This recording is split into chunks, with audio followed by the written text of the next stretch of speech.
Welcome, everyone. This is the Heroes Podcast. So happy to be here again. I've got someone really special today again, Eve Voyevoda. How are you, Eve? Very fine. Thank you. Excited to be on your podcast. Thanks for joining me.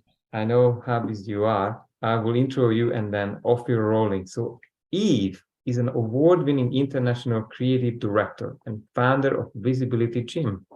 With over 2 decades in branding and advertising, she's worked with corporates like PwC, Radisson Blu, JCL, Raiffeisen Bank, Barclays, and all others. And in addition, she loves to have founders, coaches, course creators, and experts to find their way to customers' hearts.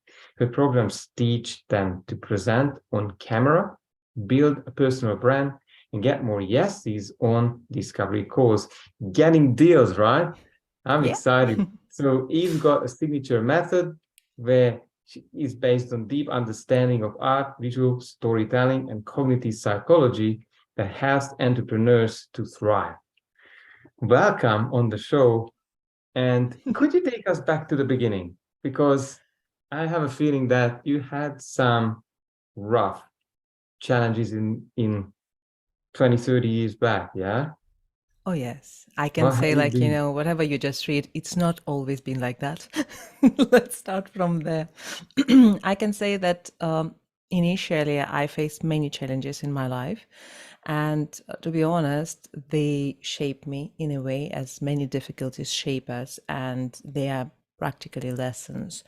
But also, they formed a lot of insecurity. And when we talk about that insecurity, it's itself a challenge which we have to overcome. So, with this specific story, because I teach now camera confidence and I help people to become leaders, become brands in their niches, and connect with right people, I'm an introvert. I never been like that, like when I was in school. I was bullied sometimes. I was uncomfortable and sometimes responded aggressively because, when introverts are bullied, they're like jumping at people and they're like, don't touch me. So, honestly speaking, I built a lot of confidence and understanding through these lessons. For example, when I started my the next step in my career, I moved to India in 2008 and I became creative director in an advertising agency.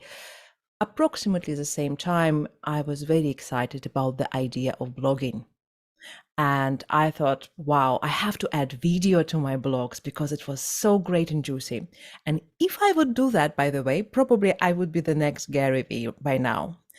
But no, it took me 4 years to literally convince myself that I can do it. So in 4 years, I told myself all the crazy stories about I'm not looking right, I'm too fat, too thin, to whatever. I have wrong environment. I look too poor, too rich, too white, too black, too whatever. I mean, anything was too much or too less. And then also I had that crazy fear that everybody will think that I'm stupid because English is my third language. So obviously it's not perfect. So I have an accent. I could mess up the words. I'm dyslexic. So messing up the words and letters is my thing. Pretty proud of it by now. But that time it was really, really bad. So I was thinking that our clients will leave us and all the other stories. So it took me 4 years to overcome this. And it's not like I was waiting for something. I didn't sit on a fence and like, okay, when the video will bless me from the sky or something like that. I took every possible course. I bought every possible type of equipment, like 4 cameras, 3 microphones. I convinced myself that those are right ways to do video. And guess what? I created one video in 4 years because of the course. They forced me. And this video took me 148 takes. I hated every single one. And it was really terrible. And honestly speaking, I thought that I will never be able to do that. But I came across visibility challenge, the video challenge, which someone created. By that time, it was recorded videos because live video was not a thing. And on the fourth day, I realized that, oh, I can create videos. All of a sudden, it was such a huge realization. We were not allowed to make takes. We had to do it from first take. So actually, video doesn't take 148 takes. It's not difficult. It is possible to create it, and I don't really need crazy amount of equipment. That was huge realization. And guess what? Now, as I have Visibility Gym, I know that the fourth day or third day is usually the time when your brain start building the new neural path. And basically, this is when your brain resists the most. So if you pass the fourth day of any type of challenge, you basically in a good hand. Everything will be right. So I didn't know that by that time. So when I passed through the challenges, I realized that I can do it. And by that time, I already branded TV studios, TV shows, huge companies. I did run photo studios. So I actually had a lot of equipment and knowledge, which I ignored, which was very interesting, right? So I combined this knowledge with the new knowledge of understanding how to speak on camera. And that enhanced my ability to communicate to people, because as creative director, I was presenting our projects to boards of directors of huge corporates. And I was really confident with presenting, with public speaking, so to say, but not on camera. On camera, it was really, really scary. So with this new skill, I was building up for over 4 years with a lot of videos. I was creating challenges for myself, like 90 days challenge, 30 days challenge. I was living in these challenges for myself. And then I created my first commercial challenge, which was Visibility Gym in 2019. And ever since I teach people, and it's really, really amazing. So people get confident and I'm super proud of them. What a story, Eve. What really stood out for me is that you become a master of procrastination and creative, being creative with excuses, right? Exactly. So it's really hard to surprise you these days, right? Like if someone shows up and they probably come up with something that you've already been stuck in. Exactly. Been there, Wow. done that. So what would you say was this stuck state was the lowest point for you of feeling lack of confidence or lack of self-worth? Would you expand on that? It's an interesting take because many times we don't realize that we have lack of self-worth. And I believe that self-worth is a big construct which we receive in a childhood. And that what we receive, technically, then we work with this kind of construct. I grew up in Soviet Union. So, and when I talk to many of my friends who also grew up in Soviet Union and then eventually live somewhere else in some different countries, they all noticed that there is a huge difference between people who grew up in such a dictatorship, and dictatorship impact all the level of society, right? Not just political, but also families. And they discover this part that being slightly suppressed, having this dictatorship manner in schools, for example, giving you an idea, when I first time attended the school, I draw a lot of pictures before because my parents are artists, so they're freedom people, and I drew a lot of things. So it was flowers, some peaceful things, whatever kids draw. And when I was at school for about half of a year or something, there was another children exhibition which I attended on a yearly basis, and my parents asked me to draw something for that. Guess what? I did draw tanks and some, some stuff, whatever I taught in school in Soviet time. My parents were shocked, to be honest.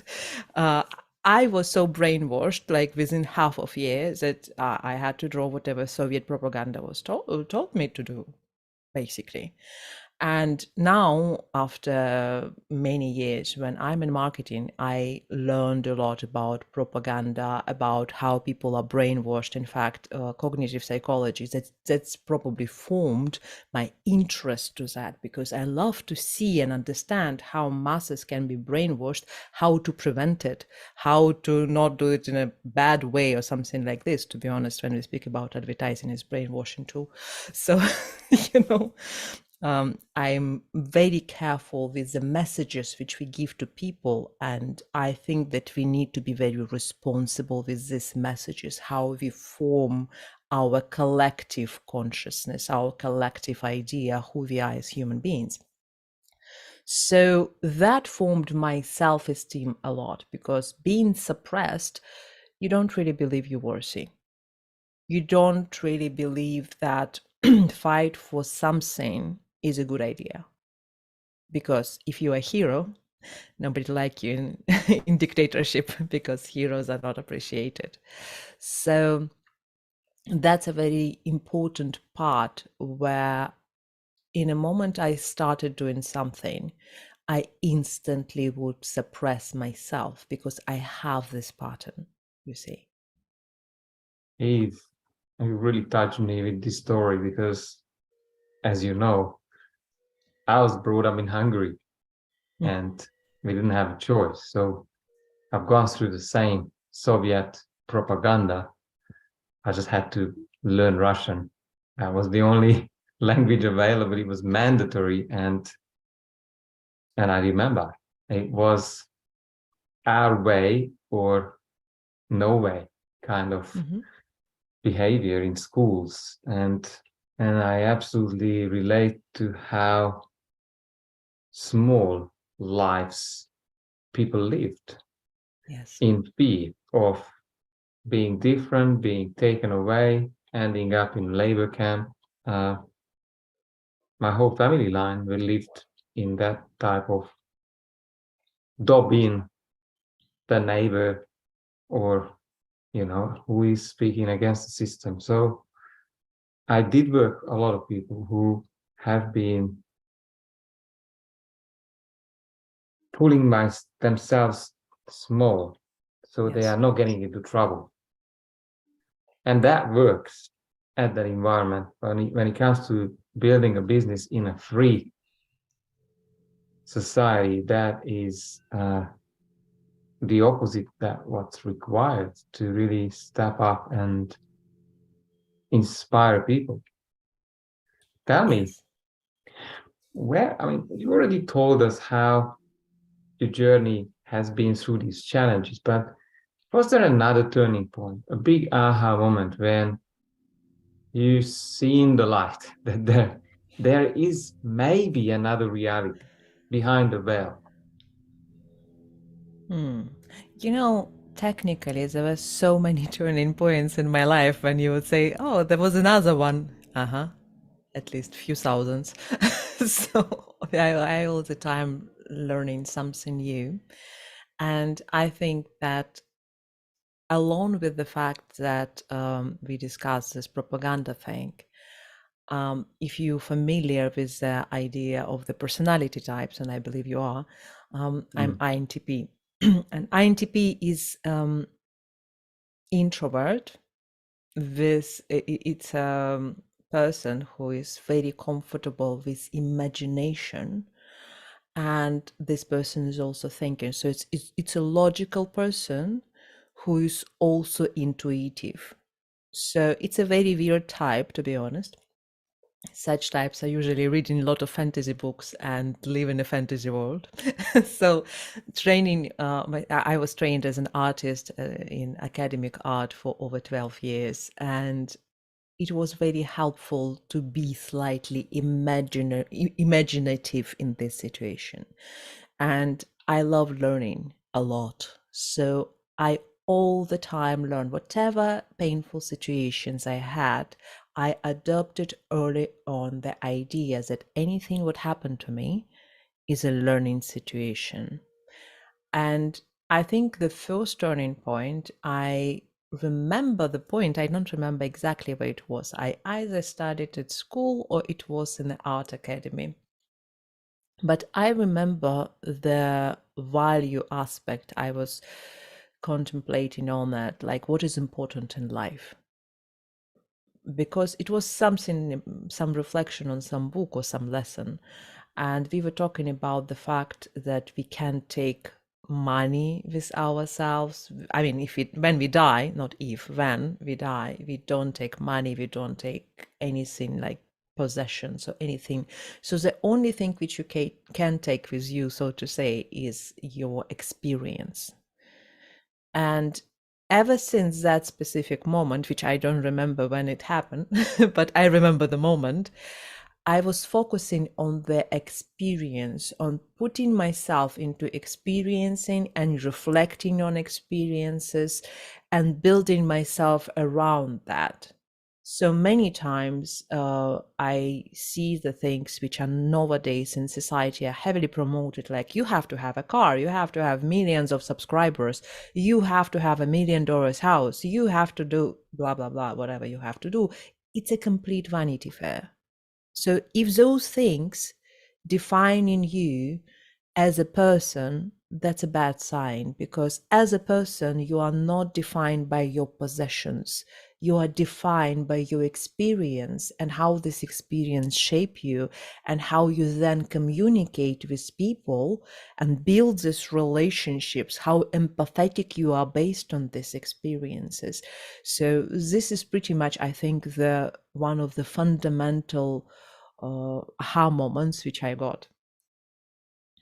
Very powerful insight. And I wish people were really listening to you in these few sentences, because I think that's the key to, I always say, to have the bird's eye view, to look back from an imaginary end of life moment to see what's worth doing.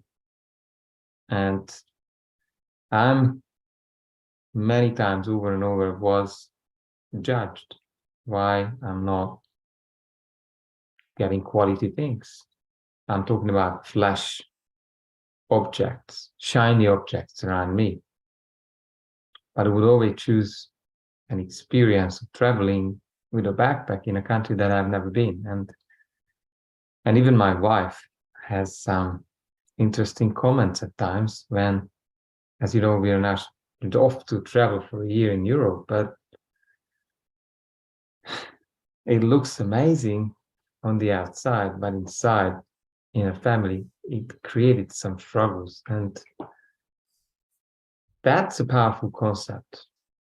So how do you see yourself? Would you say you need a certain level of possessions to position yourself in some regards? Or you would say, let's just live for the experiences, and that's me a bit.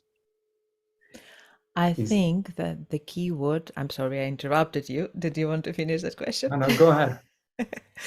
I think that the key aspect in that is resources.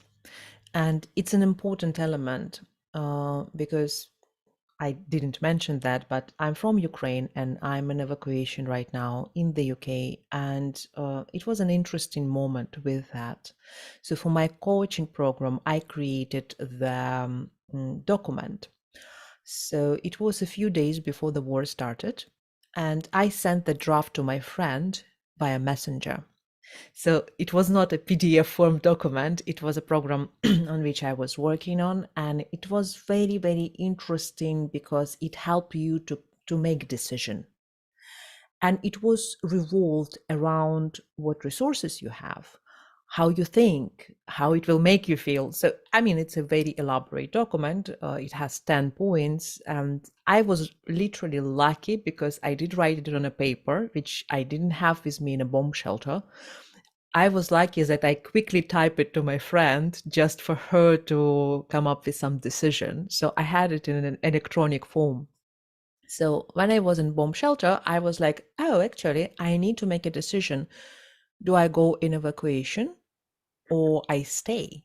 And I'm like, by the way, I have a self-coaching document which I just created. If that work, then it's brilliant. If it doesn't, then it doesn't make any sense. Let me check. As you see, I'm a vivid learner, crazy enough to test my own documents in this situation. So I created the PDF file from this little messenger conversation, and I went through it actually as if this document created by someone else. I went through this, I answered all the questions, and I realized that I have enough resources. And if I will not evacuate, I might lose the resources and it may end up bad for myself. So I checked all the aspect of that. So apart of the fact that I'm quite a dreamer, I also logical, I also very rational. So when we weigh these things together, like this is my dream and I want to achieve it because of this and this and this and this. This is how I want to feel when I achieve my dream. But then we look at resources and we don't have skills, we don't have mental capacity in certain cases. Then we need to look first at steps to generate these resources so that we can achieve the dream, you see. So I think this is a very important aspect of that. So, like, being a dreamer is important, but if we don't have resources to deal with that, we will end up in a very bad situation, and that become a very important aspect of my life right now, because again, the self-esteem, the new situation is very challenging for me because you need to find new clients, reestablish the business, you need to do a lot of things which I was already comfortable with my business in Ukraine and I was very successful and it was really comfortable. Now I have to do everything like from scratch.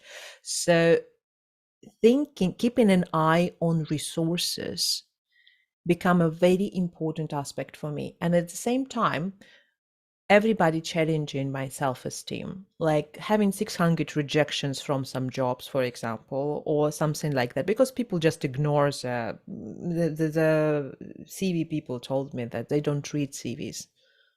They just don't bother with some AI checking that and whatsoever. So people don't care. And it is very difficult to deal with this people don't care collectively about other people and keeping yourself sane, to be honest, and keep going, so to say, because in this situation you need to understand I have resources, I have mental capacity. Here are my methods how I keep myself sane and normal on a daily basis. This is my time. It is also a resource, and I have to deal with this and this is this way so that I'm not exhausted and I still achieve my results. I don't aim too high. I have, so for example, my dreams and stuff like this, they are here. This is a lower goals and tasks which I have to do on a daily basis. It's a very organizational process, I would say, because many times people say like, oh my God, we have to deal with this, we have to aim there. If we put a very high goal for ourselves, like for example, if you don't have resources, but you want to have $1 million house, sometimes you don't really want to have it. You just want to have it because somebody else have it. As you said, like sometimes traveling with backpack, it's all you need. And honestly speaking, I love traveling and I enjoy traveling. And when I have enough resources to just live on the go and keep my business location independent, that's what I want for me. Now, if I look for the car, do I want to travel in a car? If I want to travel in a car, yes, it's an amazing resource. How many people would I like to put in this car? For example, you have kids and wife and stuff like that. Yeah, probably sports Mercedes will not work for you. It's two places, two seats. So you need more a family car, right? Something like that. If I need a place to stay, is that sustainable? Do I need a house? Can I rent the house? So there is a lot of mathematics involved. Now, if you buy the things just for the sake of Vanity Fair, now I have a pretty car. I don't have any resources, but I'm going to have the best car in the world. Like I'll have the best level of Tesla, but my children will never eat after that for 10 years. That doesn't sound good, right? Or maybe you have enough resources, but you really just want to put a status on it. Does that status really valuable? Because you know how I put these things down, and I'm really sorry for all these rich guys. The first question I ask, what do you do for my country to help my people to survive? I don't care about your Tesla. I want to see your charities if you're rich. I want to see how you help other people to have a better life. I want to see your free content. I want to see your effort. I want to see what you do for humanity. And if you don't do that, I don't care about color or model or whatever car you have. I just don't care. Yeah, I think you really made a point about each and everyone has their own journey of evolution, especially spiritual evolution, and I think very different. And I'm talking about countries as well. I see not much spiritual evolution in consciousness on this planet. When, for example, we have this war, which with proper communication or wanting to help or prevent, it would never happen, like pretty much every other one. But bringing it back to you, so what is a typical client? Who are they who coming to you to resolve the challenges? What is the typical client that you get to see? I love to work with experts. So I work a lot with service-based businesses such as coaches, people who create courses, people who need to show up on camera, people who need to lead like founders, for example. And I can say after pandemic, the thing which changed a lot, people looking for founders, people looking for experts, people looking for individuals and their personal qualities. So showing up on camera nowadays is a very important part. And interestingly, there are plenty of public speakers or people who are really comfortable with delivering public speeches or experts who have like 20 years of experience in offline life and stuff like that, who would like to present on camera and speak about their business. But once that happens, they feel so anxious they literally can't do it, or they feel that it's not really a storytelling or interesting presentation. It's just too stiff, too cold, too informative. They try to do it with many different helps methods, like they did try to read from teleprompters, they did try to take acting lessons, they did try to take public speaking lessons. However, in my course, I help them to present their business. So first of all, we learn emotional intelligence, and we learn how to build this emotional understanding, how to present with emotions. Because for the first week of the course, we only speak about who do you like, what do you like, very simple things. So really, I want to love things which make you happy. I want to love your culture. We speak about culture, we speak about upbringing. So when people learn how to express their emotions on camera, on the next week, they learn how to present their business on camera using this new knowledge about the emotions. So when we speak about ideal client, tell me about who you love.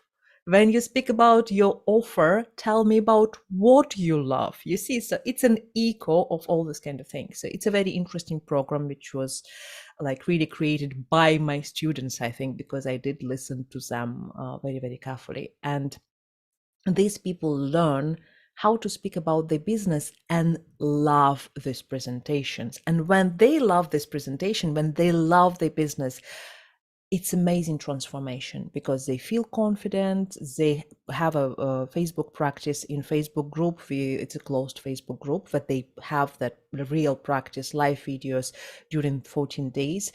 If they take professional part of the course, they learn storytelling. There are group calls when they learn visual storytelling, the light and everything, which I learned in art academies. So I love to help people on a very deep level, especially for those who kind of feel comfortable with camera already. They just want to level up. So that's really powerful.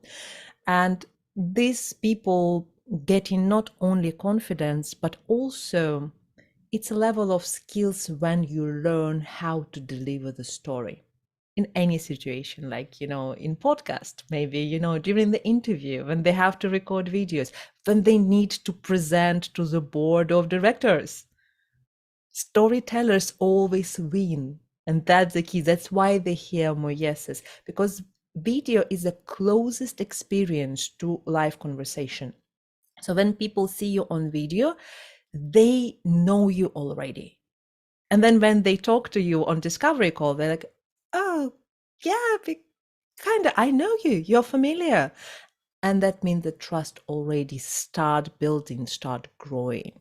So that's why it works so powerfully.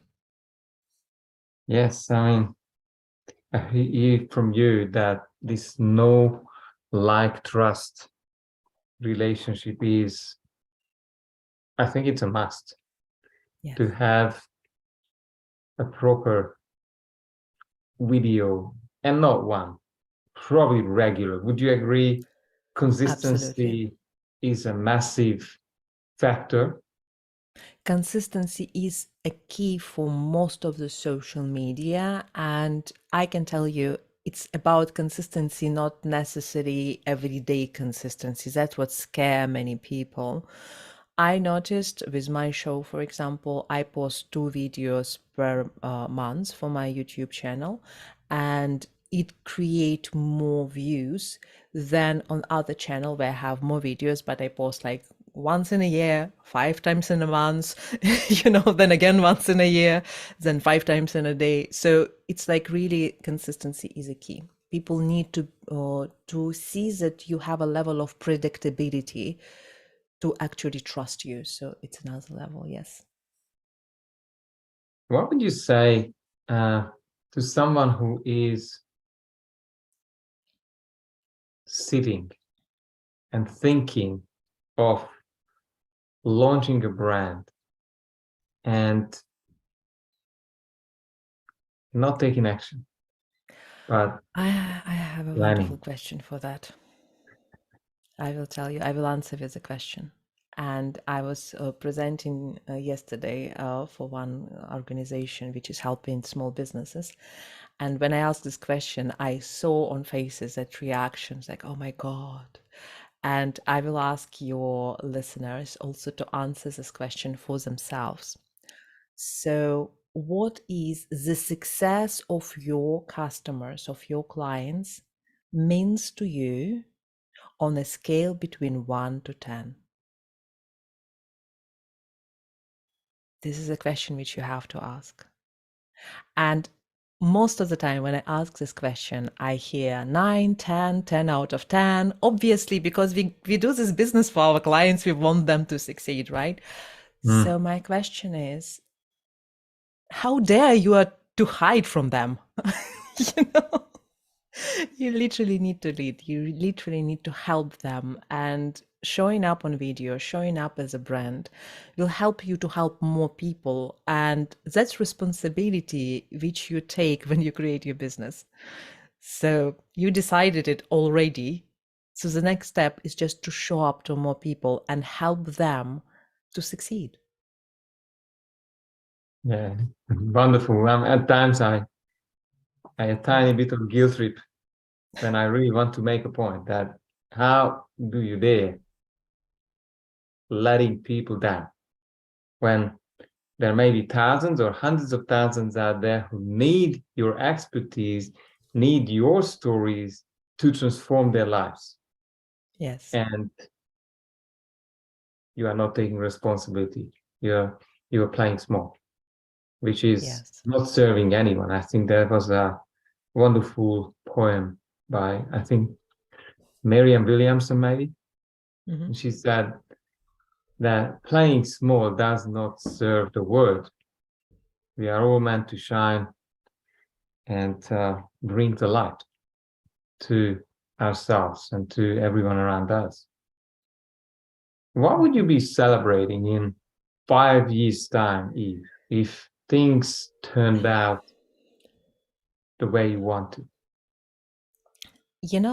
I think that things are turning the way I want already, in many ways, because I I keep writing this, yearly plans, 5 years goals, blah blah. I have a hungry wishes list, which I learned from somewhere, and it's an interesting thing because despite the circumstances, I actually keep ticking the things which like, okay, this is done, this is done, this is done, and I don't even put any effort to that. And I see myself as a person who do a lot of public speaking, as an author, and I want to help more people to be confident. I really want people to take responsibility for their leadership because I see so many people are suppressed now by certain societal ideas which doesn't make any sense. For example, one lady recently told me, I can show up without filter. And that's scary. I can show up without filter because we predisposed to this idea that, oh my God, we have to be perfect. We have to be ideal. We have to be super beautiful. We are not enough as people. And that's why we have to put some filter, some mask, some kind of crazy things which will dim our light. And my goal to help more people to show up confidently and then teach other people to be confident. And I believe that in my business, I do a ripple effect. So I put a little drop with my course and then they become confident and then they spread the word. That was a reason why I help a lot coaches and experts, because they ultimately help other people. So that was an idea. Beautiful. Because, yes, your impact in the world is magnified by your clients. Yes. And I think, yeah, it feels like this is probably why I have become a coach as well, to see business owners, moms, changing their self-worth into this Yes. bulletproof prime level of showing up in the world. And it Yeah, because changes if you will think every about area. parents, if you think about parents impacting children, moms impacting children more than fathers many times because they are like more in that education. Totally, your business impacting the world. Yes. Yeah, I like my favorite clients. Yeah, mom trying to launch a business is, they are the real leaders, I think, because they are the ones who spend more time around children. And unfortunately, modern life is at times locking dad into long hours of work. Yeah. And when moms step into their next version, then there is resources, time, money, and it changes everything. So how could someone find you, Eve? What are your contacts? So the easiest way to find me is to connect with me via LinkedIn, of course. And there is a link which I want to offer you. It's called visibilitygym.com/connect. And you will find a lot of free gifts like 10 instant tips to improve your video. So it's absolutely free. You can download that. You can subscribe to my podcast. You can subscribe to my YouTube channel. So basically, this specific page is all with free gifts. Like you can totally brand your dream with all these gifts. And if you will choose to work with me, there is also call on that same page. So, you can connect with me by using that page. Oh, wonderful. I mean, you need, yeah, let's say, it's great that you have that page because that is the map to Eve. And Yes. when we, when you're able to formulate that message. And I think, again, from your expertise, positioning, I believe, is crucial to have you help people with the right information at the right time. And I'm wondering though, is there a gold nugget that comes to mind that we can't finish our talk? So that has to be said here because it could plant some new seeds into the audience that they can't just live without that. What would be the message from you? I think the thought which come in my mind, and that's completely intuitive right now, I would say, believe in yourself because you can do it.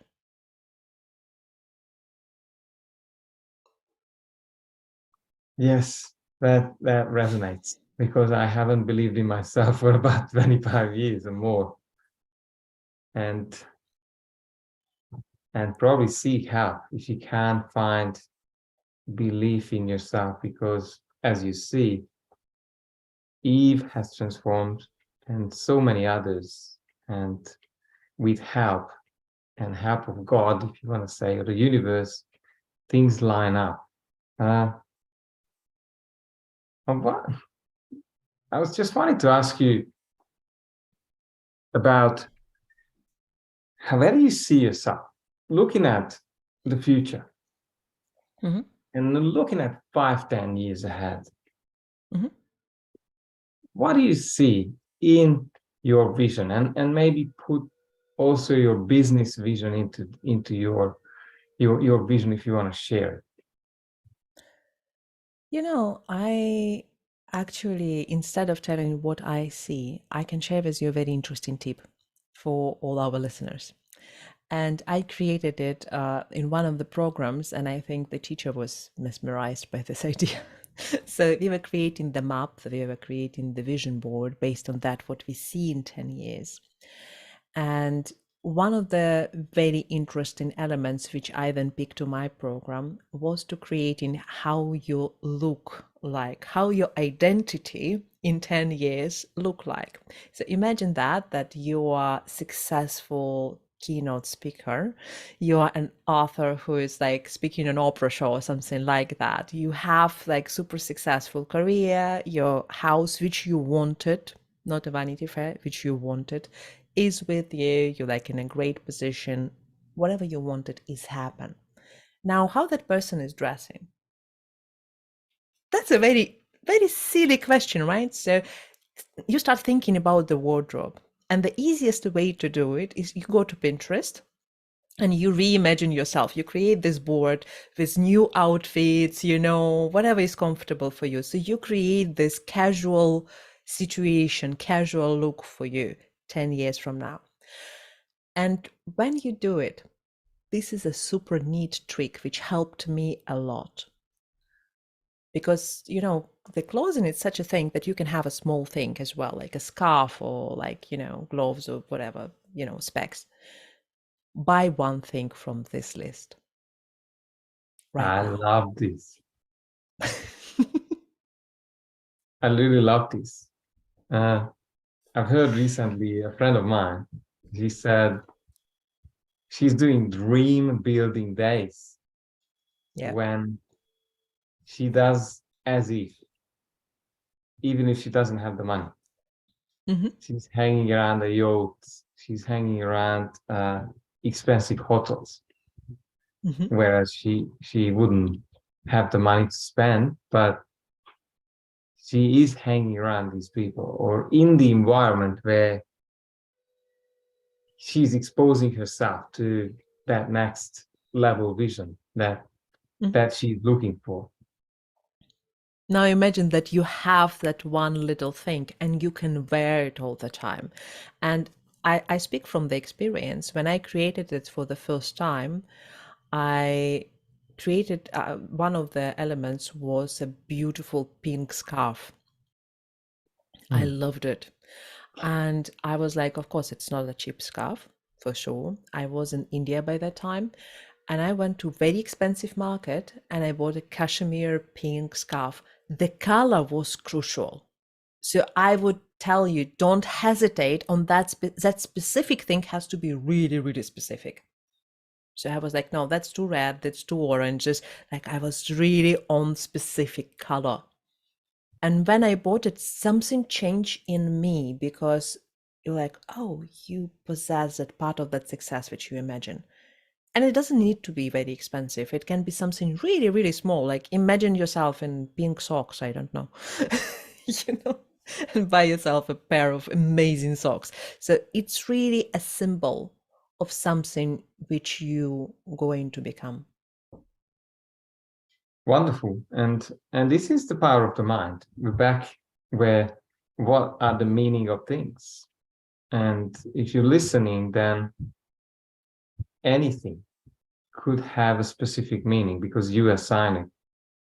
And whether it's a scarf or a glove or even a spectacles, which I had previously, that could mean that you're on your way, that future vision that you have described or designed for yourself. Mm-hmm. Well, all your details are under this video, which is easy to find. Is there anything else that you wanted to share before we finish this interview? Not that I want to finish this because I love this conversation. We have so many things common. Uh, is there anything else? I think that when people want to do all of that, and I believe they will be inspired by this episode, they're like, but Eve, I don't know where to start. I don't know what to do. And I want to encourage you guys, start with a call. Start with a call to your coach, whether it will be me, someone else, I don't know. But make this decision to talk to someone because many times we need to have a person who can describe us at next steps, a person who can see us, like in quantum physics, when the witness seeing the matter, it's particle, but when witness doesn't see the matter, it's wave.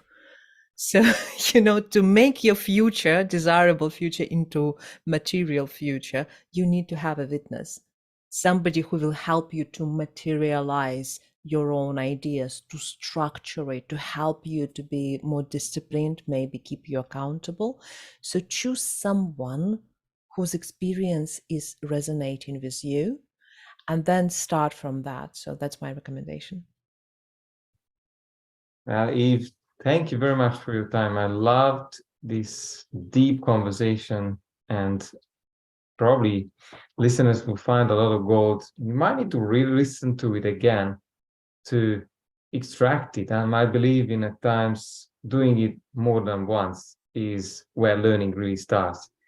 Thank you very much for your time. It's great to Welcome. be together and hope to see you again. Thank you so much for inviting me.